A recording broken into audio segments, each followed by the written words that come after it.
Bismillahirrahmanirrahim. Assalamu alaikum my dear students. I hope you all are fine.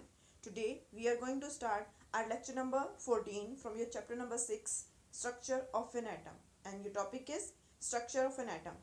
So students, let's come to our topic Structure of an Atom. कि atom का जो structure होता है, जो कि atoms जो है उसमें जो है दरमियान में उसके न्यूक्लियस मौजूद होता है और उसके अराउंड सराउंडिंग में उसके जो हैं वो इलेक्ट्रॉन्स जो हैं वो रिवॉल्व करते हैं। तो बेसिकली एटम क्या होता है उसके बारे में हम सबसे पहले देखेंगे। उसके जो है उसके अंदर पार्टिकल्स मौजूद होते हैं जिन्हें सब एटॉमिक पार्टिकल्स कहा जाता है।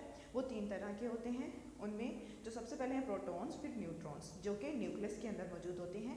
प्रोटॉन्स पे पॉजिटिव चार्ज होता है और न्यूट्रॉन्स जो हैं वो न्यूट्रल होते हैं। और ये जो है वो एटम्स के दरमियान में न्यूक्लियस मौजूद होता है और उसके अंदर ये दोनों जो हैं वो एटॉमिक पार्टिकल्स मौजूद होते हैं। और इसके बाद आगे जो नेक्स्ट नंबर पे आता है वो है इलेक्ट्रॉन्स। इलेक्ट्रॉन्स जो हैं वो जो यहाँ पर आपको नज़र आ रहे हैं पिंक कलर में, वो इसके गिर्द जो है न्यूक्लियस के गिर्द जो हैं वो मूव करते हैं, उसके सराउंडिंग में मूव कर रहे होते हैं और उसकी अट्रैक्शन जो है वो न्यूक्लियस के गिर्द की तरफ होती है। ठीक है, उसकी मोशन जो है।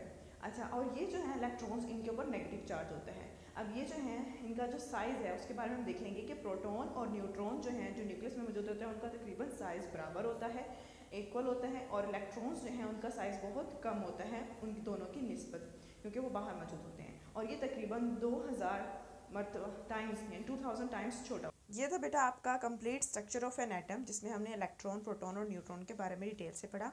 तो आई होप आपको सबको लेक्चर से समझ आ गया होगा। जज़ाकल्लाह।